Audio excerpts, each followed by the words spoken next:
کہ جب طلباء یا طالبات اپنا تعلیمی سلسلہ تکمیل تک پہنچاتے ہیں تو ان کے اعزاز میں اس طرح کی تقریبات کا انعقاد کیا جاتا ہے۔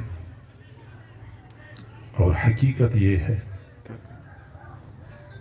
کہ ان سعادت مند طالبات نے اتنی بڑی نعمت حاصل کی ہے، اگر ان کے اعزاز میں اس سے بھی بڑی تقریب کا انعقاد کر دیا جاتا تو بے جا نہ ہوتا۔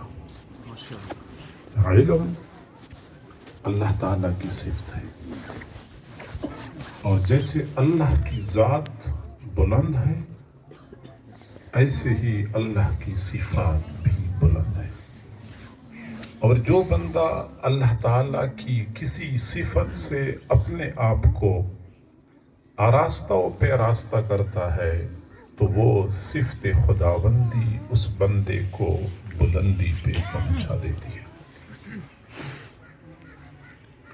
علم ادنا کو اعلیٰ بنا دیتا ہے، خسیس کو عظیم کر دیتا ہے۔ جو لوگ معاشرے میں گرے پڑے ہوتے ہیں ان کو علم کی بدولت عروج ملتا ہے، بلندی نصیب ہوتی ہے۔ آپ اندازہ لگائیں، کتا ایک حقیر جانور ہے، یہ اتنا گھٹیا ہے۔ حضور صلی اللہ علیہ وسلم نے فرمایا کہ اگر کتا کسی کے برتن میں منہ ڈال دے تو اس برتن کو 7 مرتبہ دھو لو، 8ویں مرتبہ اچھی طرح ریت کے ساتھ دھلائی کر دو۔ فقہا فرماتے ہیں کہ 3 مرتبہ دھونے سے بھی یہ برتن پاک ہو جاتا ہے، لیکن حضور نے فرمایا کہ 7 مرتبہ دھو لو، 8ویں مرتبہ اچھی طرح ریت کے ساتھ دھلائی کر دو۔ یہ اس لیے فرمایا کہ لوگوں کے دل و دماغ میں کتے کی نفرت بیٹھ جائے، یہ اتنا قابل نفرت ہے، اتنا حقیر ہے۔ لیکن اگر اسی کتے کو تعلیم دی جائے، تربیت کی جائے، تو شریعت کی اصطلاح میں اس کو کلب المعلم کہا جاتا ہے، وہ کتا جس کو تعلیم دی گئی ہے۔ پھر شکاری اس کتے کو شکار پہ چھوڑتا ہے، وہ کتا شکار کا جانور منہ میں پکڑتا ہے اور منہ میں مار دیتا ہے، مرا ہوا جانور مالک کے پاس لے آتا ہے۔ شریعت کہتی ہے اب اس جانور کا کھانا تمہارے لیے حلال ہے۔ وہ جانور ذبح بھی نہیں ہو چکا، وہ مرا ہوا ہے، کتے کے منہ میں مر گیا ہے، تمہارے لیے وہ کھانا حلال ہے۔ یہ وہی کتا ہے جس نے کسی برتن میں منہ ڈالا، شریعت نے حکم دیا کہ برتن کو 7 مرتبہ دھو لو، 8ویں مرتبہ اچھی طرح ریت کے ساتھ دھلائی کرو، اور اسی کتے نے جانور پکڑا، منہ میں مر گیا، مرا ہوا جانور مالک کے پاس لے آیا، شریعت کہتی ہے اب اس جانور کا کھانا حلال ہے۔ یہ فرق کیوں آیا؟ یہ تبدیلی کیوں آئی؟ اس لیے کہ اس کتے کو تعلیم دی گئی ہے، اس تعلیم نے کتے کو بھی یہ مقام اور مرتبہ عطا کر دیا۔ انسان تو پھر اشرف المخلوقات ہے، جب وہ علم سے اپنے آپ کو مزین کر دیتا ہے، علم اس کو وہ مقامات عطا کرتا ہے کہ دنیا والے اس کے سامنے سر جھکانے پر مجبور ہو جاتے ہیں۔ اور یہ بات یاد رکھیں کہ ہمارے اس دین اسلام میں جہاں بچوں اور مردوں کو تعلیم حاصل کرنے کا حکم دیا جاتا ہے، وہاں بچیوں کو اور خواتین کو بھی پابند کیا جاتا ہے کہ تم نے بھی قرآن اور حدیث کا علم حاصل کرنا، تمہیں بھی پتہ ہونا چاہیے کہ اللہ تعالیٰ کا ہم سے مطالبہ کیا ہے، اللہ تعالیٰ کی منشا کیا ہے۔ اور یہی وجہ ہے کہ حضور صلی اللہ علیہ وسلم نے اپنی حیات مبارکہ میں جہاں صحابہ کرام کی تعلیم اور تربیت کا اہتمام فرمایا تھا، وہاں صحابیات کی تعلیم کے لیے بھی آپ نے مستقل وقت متعین فرمایا تھا۔ ایک وقت، ایک دن آپ نے متعین فرمایا تھا، ہفتے میں خواتین آتی تھی، جمع ہوتی تھی، پھر آپ صلی اللہ علیہ وسلم ان کو تعلیم دیتے تھے، ان کی تربیت فرمایا کرتے تھے۔ اور پھر اس کا نتیجہ یہ نکلا کہ صحابہ کرام میں اگر حضرت ابو ہریرہ، حضرت عبداللہ بن مسعود، حضرت عبداللہ بن عباس رضی اللہ تعالی عنہ جیسے بڑے بڑے جبال علم ہمیں نظر آتے ہیں، وہاں پہ حضرت عائشہ صدیقہ رضی اللہ عنہا، حضرت حفصہ رضی اللہ عنہا، حضرت ام عطیہ رضی اللہ عنہا کے علمی کارنامے بھی ہم سے مخفی نہیں ہیں۔ تفصیل کا وقت نہیں ہے کہ میں آپ کو بتاؤں کہ سلف صالحین، صحابیات، پھر تابعین کی بیٹیاں اور بہنیں، انہوں نے علمی دنیا میں کیا مثالیں قائم کر رکھی ہیں۔ آج تک انسانی تاریخ اس کی نظیر پیش کرنے سے قاصر ہے۔ علامہ شامی رحمت اللہ علیہ کا نام حضرات علماء کرام جانتے ہیں، ان کی فتاوی بھی ہے، فتاوی شامیہ۔ انہوں نے فتاوی شامیہ میں ایک عجیب واقعہ لکھا ہے۔ وہ فرماتے ہیں کہ فقہاء میں سے ایک مشہور فقیہ ہیں، فقیہ ابو اللیث سمرقندی رحمت اللہ علیہ۔ فقیہ کون ہوتا ہے؟ فقیہ کو میں سادہ الفاظ میں کہوں، بڑا مفتی، جو فتویٰ دینے میں بڑی مہارت رکھتا ہو، اس کو میں فقیہ بھی کہہ سکتا ہوں۔ تو فقیہ ابو اللیث سمرقندی، نام تو تھا ابو اللیث سمرقندی، لیکن فقہ میں بہت ماہر تھے۔ ان کی ایک بیٹی تھی، بیٹی کا نام تھا فاطمہ۔ فاطمہ بھی فقہ میں بہت مہارت رکھتی تھی، بہت بڑی فقیہہ تھی۔ والد نے اپنی بیٹی سے کہا کہ بیٹا آپ کی شادی کروانی ہے۔ بیٹی نے کہا کہ شادی سے تو مجھے کوئی انکار نہیں ہے، یہ شریعت کا حکم ہے، لیکن کوئی میرے معیار کا رشتہ تو ہو۔ تو والد نے پوچھا کہ آپ کے ہاں معیار کیا ہے؟ تو بیٹی نے کہا کہ ابو مجھے تو مال پیسہ نہیں چاہیے، مجھے تو اس بندے کی رنگ رنگت، شکل صورت سے کوئی غرض نہیں، مجھے عالیشان مکان اور بہترین کوٹھی نہیں چاہیے، مجھے تو علم چاہیے، کوئی ایسا عالم ہو جس کے پاس پختہ علم ہو، میں اس پختہ علم کی بنیاد پہ اس کے ساتھ شادی کر لوں گی۔ تو والد نے کہا کہ یہ کس طرح معلوم ہوگا؟ تو جواب دیا کہ اس وقت جن علماء نے کتابیں لکھی ہیں، ان کی کتابیں میرے سامنے لے آئیں، میں کتابیں پڑھ کے بتا سکتی ہوں کہ کس کے پاس پختہ علم ہے۔ والد صاحب نے اس وقت کے بڑے بڑے فقہاء کی بڑی بڑی کتابیں سامنے کر دی۔ وہ جس کتاب کو دیکھتی تھی اس کے اوپر مختلف مقامات پہ کاٹا لگا دیتی تھی کہ اس میں یہ غلطی ہے اور یہ غلطی ہے اور یہ غلطی ہے۔ چنانچہ والد صاحب نے آخر میں علامہ کاسانی رحمت اللہ علیہ کی کتاب بدائع الصنائع آگے کر دی۔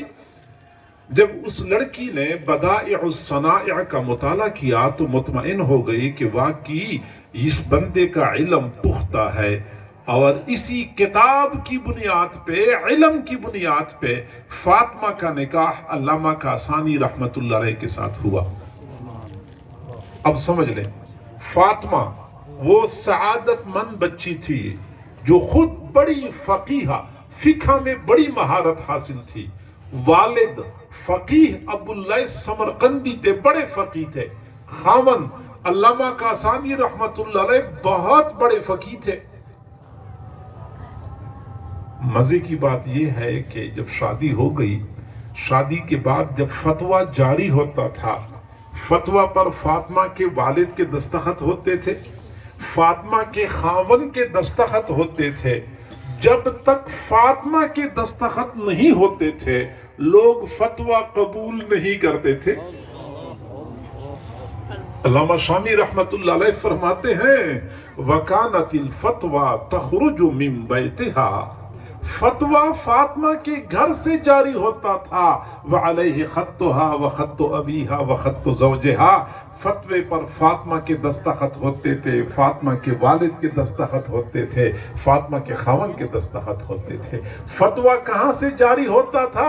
مدرسے سے نہیں، کسی درسگاہ سے نہیں، دارالافتاء سے نہیں، فتویٰ فاطمہ کے گھر سے جاری ہوتا تھا۔ یہ وہ وقت تھا کہ ہماری بیٹیوں نے گھر گھر کو دارالافتاء بنایا ہوا تھا۔ دور دراز سے لوگ آتے تھے، کاغذ پر لکھا ہوا سوال لاتے تھے، پردے کے پیچھے سوال پکڑا دیا کرتے تھے، اور یہ سعادت مند بچیاں کمرے میں بیٹھ کے فوراً سوال کا جواب لکھ کر واپس لوٹا دیا کرتی تھی۔ گھر گھر میں دارالافتاء بنے ہوئے تھے۔ یہ ہماری بیٹیوں کی وہ تابناک تاریخ ہے، وہ روشن تاریخ ہے جس پر آج ہم بجا طور پہ فخر کر سکتے ہیں، لیکن پھر ہمیں شرمندگی کا سامنا کرنا پڑتا ہے کہ ہمارے سلف صالحین کی تاریخ تو بہت تابناک ہے، جبکہ آج ہمارا معاملہ انتہائی حد تک ناگفتگو ہو چکا ہے۔ وہ بیٹیاں جنہوں نے علمی دنیا میں وہ کارنامے سر انجام دیے کہ آج بھی لوگ ان کو سن کر انگشت بدندان رہ جاتے ہیں، آج انہی کی نسل میں پیدا ہونے والی بچیاں وہ ٹک ٹاک سٹار تو بن جاتی ہیں، فلم کار اداکار تو بن جاتی ہیں، وہ کالج یونیورسٹی میں اپنے حسن کے جلوے دکھاتے ہوئے انگلش اور سائنس تو پڑھ لیتی ہیں۔ افسوس سے کہنا پڑتا ہے کہ سلف صالحین کی بیٹیوں نے جو میراث چھوڑی تھی، اس میراث سے ہم بالکل ناواقف ہو چکے ہیں۔ افسوس سے کہنا پڑتا ہے۔ میں تحسین پیش کرتا ہوں ان بیٹیوں کو جنہوں نے 6 سال مسلسل محنت کی اور آج اپنی منزل پہ پہنچنے میں کامیاب ہو گئیں، ان کے سرپرستوں کو اور اہل ادارہ کو، اور میں چاہتا ہوں کہ بچیوں کی تعلیم کا سلسلہ مزید بہتر سے بہترین ہو اور اس میں مزید پھیلاؤ آئے، گھر گھر میں عالمات ہو، گھر گھر میں قرآن اور حدیث پڑھنے والی سعادت مند بچیاں ہوں۔ اگر ان بچیوں نے تعلیم حاصل کر لی تو انہی بچیوں نے مستقبل کی نسل کی پرورش کرنی ہے۔ جب ان کی گود میں مستقبل کی نسل پرورش پائے گی تو انشاءاللہ ہمیں معاشرے میں اچھے سچے اور سچے مسلمان مل جائیں گے۔ صحیح بخاری شریف کے آخری باب اور آخری حدیث کی عبارت پڑھی جائے گی، بات تو کسی اور طرف چلی گئی، پھر انشاءاللہ میں کوشش کروں گا کہ مختصر انداز میں اس کی تشریح کر لوں۔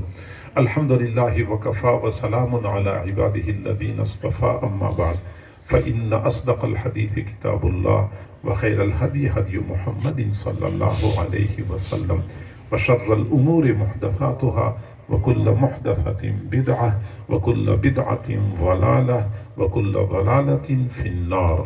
وبالسند المتصل منا إلى شيخ الإسلام والمسلمين أمير المؤمنين في الحديث أبي عبد الله محمد بن إسماعيل بن إبراهيم بن المغيرة البخاري الجعفي اليماني رحمه الله تعالى ونفعنا بعلومه وفيوضه آمين.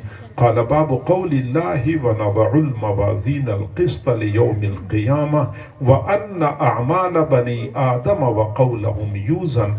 وقال مجاهد القسطاس العدل بالرومية، ويقال القسط مصدر المقسط وهو العادل، وأما القاسط فهو الجائر.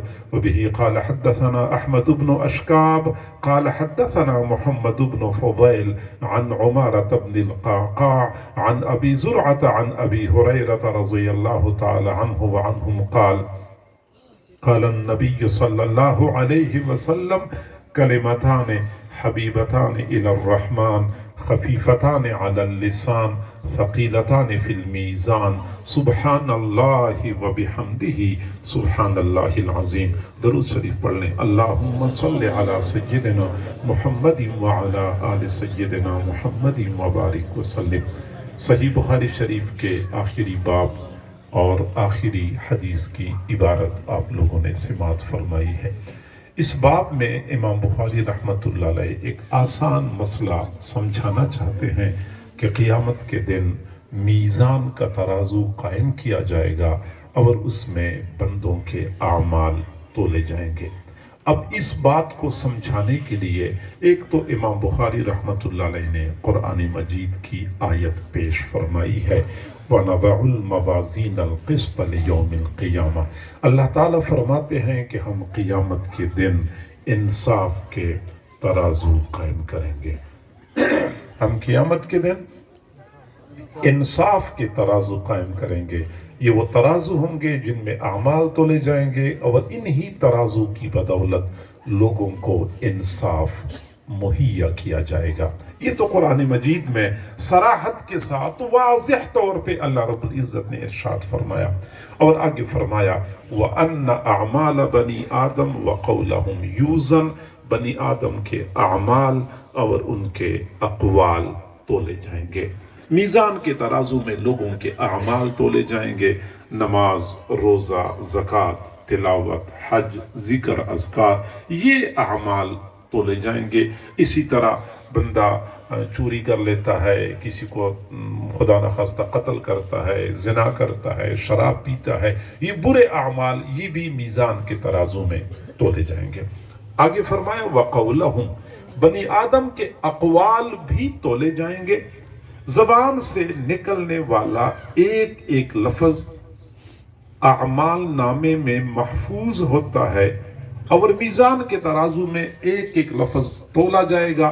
اگر کوئی اچھائی والی بات ہے تو وہ نیکیوں کے پلڑے میں ڈالی جائے گی، خدا نخواستہ کوئی بری بات ہے تو پھر وہ برائی کے پلڑے میں ڈالی جائے گی، اور یہی ایک ایک لفظ ہمارے لیے یا سعادت کا ذریعہ بنے گا یا شقاوت اور بدبختی کا ذریعہ ثابت ہوگا۔ ہمیں چاہیے کہ ہم اپنی زبان کے استعمال میں انتہائی احتیاط سے کام لیا کریں، زبان کے استعمال میں بے احتیاطی نہ کریں۔ بے احتیاطی ہم کیسے کرتے ہیں؟ چنانچہ یا تو زبان سے ہم جھوٹ بولتے ہیں۔ آپ لوگوں کو پتہ ہے کہ جھوٹ بہت عام ہو گیا ہے۔ میں کہتا ہوں کہ کسی اور گناہ نے معاشرے کو اس قدر لپیٹ میں نہیں لے رکھا جیسا کہ جھوٹ نے لپیٹ میں لے رکھا ہے۔ گھروں کے اندر والدین اولاد کے سامنے جھوٹ بولتے ہیں۔ بیٹا روتا ہے، امی کہتے ہیں کہ بیٹا رونا نہیں، میں نے آپ کے ابو سے کہا ہے کہ فلاں چیز آپ کے لیے لے کے آ جائے، حالانکہ کہا نہیں ہوتا۔ بچوں کو وقتی طور پہ چپ کرانے کے لیے مائیں اتنا جھوٹ بولتی ہیں، اور پھر ذرہ برابر احساس بھی نہیں ہوتا کہ میں نے جھوٹ بولا ہے۔ حضور صلی اللہ علیہ وسلم کی خدمت میں ایک صحابیہ موجود تھی، اور بچہ ذرا دور کھیل رہا تھا، تو اس ماں نے بچے سے کہا کہ بیٹا ادھر آ جاؤ، میں آپ کو چیز کھلا دوں۔ وہ بچہ بھاگتا ہوا آیا تو ماں نے اپنے دوپٹے کے کنارے سے کھجور کھول کر دے دی۔ ایک کھجور تھی، بچے کو پکڑا دی، بچے نے وہ کھجور کھائی۔ حضور صلی اللہ علیہ وسلم نے فرمایا کہ اگر آپ نے اس بچے کو کھجور نہ دی ہوتی تو آپ کے اعمال نامے میں ایک جھوٹ لکھ دیا جاتا۔ یعنی اپنے بچوں کے ساتھ باتوں باتوں میں، ہنسی مذاق میں کئی مرتبہ ہم جھوٹ بول لیتے ہیں، یا بچوں کو چپ کرانے کے لیے، وقتی طور پہ ان کو ٹالنے کے لیے ایسی بات کر دیتے ہیں، وہ خالص جھوٹ پر مبنی بات ہوتی ہے۔ ہمارے ایک دوست ہیں ماشاءاللہ، بہت تقوی والے ہیں، عالم ہیں، وہ فرماتے ہیں کہ جب میں گھر سے بازار جاتا ہوں تو میرے بچے مجھے کہتے ہیں کہ ابو ہمارے لیے فلاں چیز لے آؤ، تو پھر میں کہتا ہوں کہ بیٹا وہ ضرور لے کے آتے ہیں۔ اگر وہ کہتے ہیں کہ فکر نہ کرو، غم نہ کرو، اس کا معنی یہ ہے کہ نہیں لے کے آنا۔ تو گویا کہ بچے سمجھدار ہوتے ہیں، جب بچوں سے کوئی بات کی جائے اس بات کو پورا کیا جائے، بچوں کے ساتھ جھوٹ نہ بولا جائے، کیونکہ بچپن سے ہی بچوں کو جھوٹ کی عادت ڈلوائی جاتی ہے۔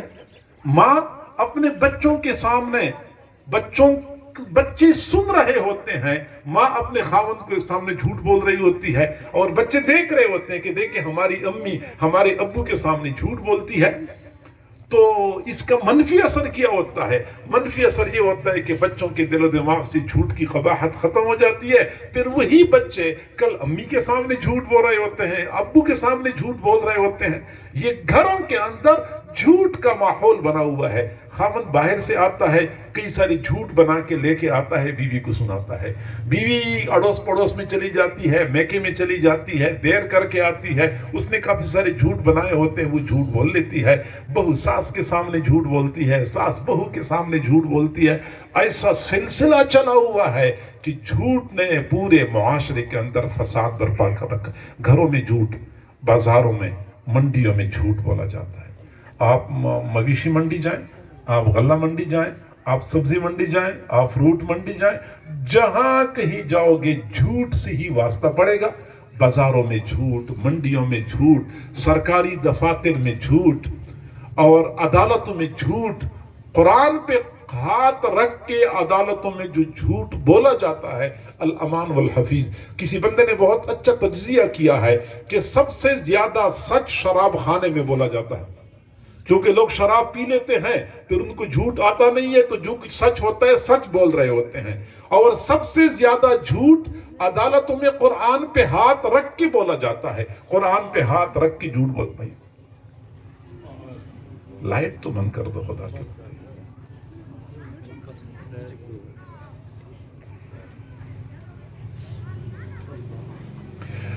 جھوٹ بولا جاتا ہے, عدالتوں میں جھوٹ بولا جاتا ہے, سرکاری دفاتر میں جھوٹ ہے. ہمارے جو حکمران ہیں, انہوں نے باقاعدہ جھوٹ بولنے کے لیے بندے رکھے ہوتے ہیں. ان کا کام یہی ہوتا ہے پروپیگنڈے کرنا. سوشل میڈیا پہ جتنا جھوٹا پروپیگنڈا کیا جا رہا ہے, لوگوں کی عزتیں اچالی جا رہی ہیں, لوگوں کے اوپر بہتان باندھے جا رہے ہوتے ہیں, اور ان کی عزتوں کو پامال کیا جا رہا ہوتا ہے. اس قدر تباہی و بربادی آ چکی ہے ہماری اس معاشرے میں. الامان والحفیظ.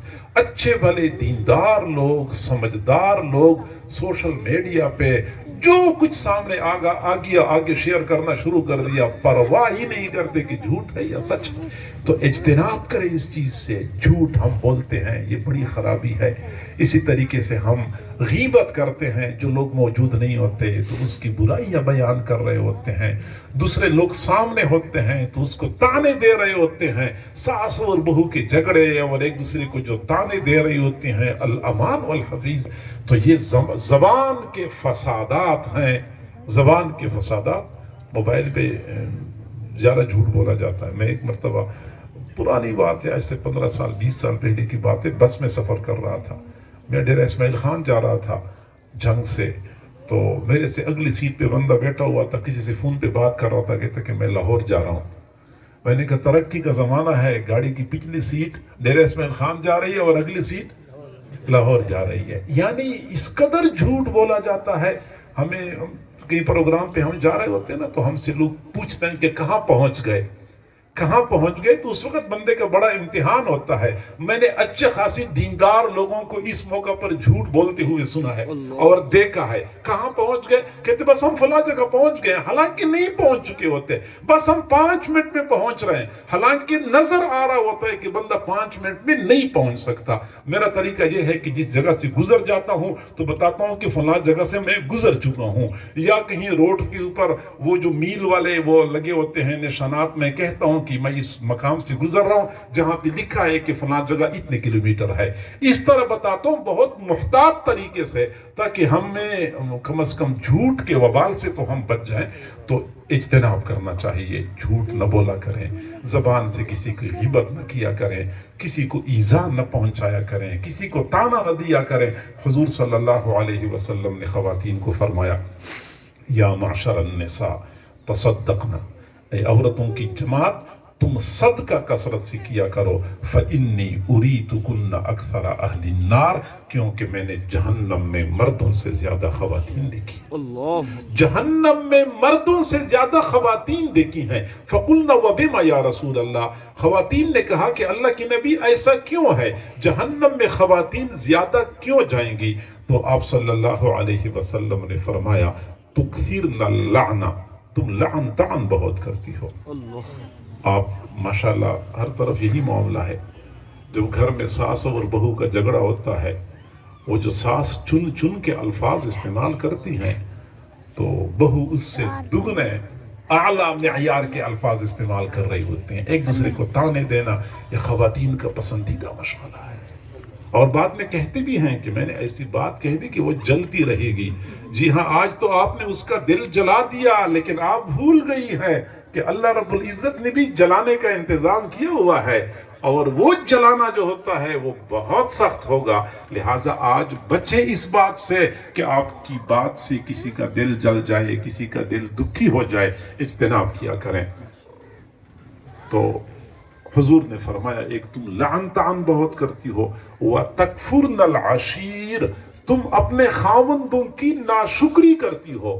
خواتین اپنے خاوندوں کی ناشکری کرتی ہیں، جس وجہ سے حضور نے فرمایا کہ تمہیں میں نے جہنم میں زیادہ دیکھا ہے. ناشکری کیسی کرتی ہیں؟ خاوند بیچارہ، گرمی ہو یا سردی، طبیعت ٹھیک ہو یا خراب، بارش ہو یا طوفان، موسم صحیح ہو یا خراب ہو، ہر حال میں خاوند بیچارے نے گھر سے باہر جانا ہوتا ہے. 8 گھنٹے 10 گھنٹے جاپانی مشین کی طرح بھاگ بھاگ کے کام کرنا ہوتا ہے. جو کچھ بیچارہ ایک دن میں کما لیتا ہے، شام کے وقت اپنی جمع پونجی بیوی کی جھولی میں ڈال دیتا ہے. بیوی ملکہ کی طرح بیٹھ کے آرام سے استعمال کرتی رہتی ہے. اس بیچاری کو کیا پتا کہ باہر موسم کتنا گرم ہے، اور بازار میں کام کرنا کتنا دشوار ہے، اور شدید سردی میں کھیت میں کام کرنا کتنا مشکل ہے. اس کو نہیں پتا ہوتا، گھر میں ملکہ کی طرح بیٹھی ہوتی ہے.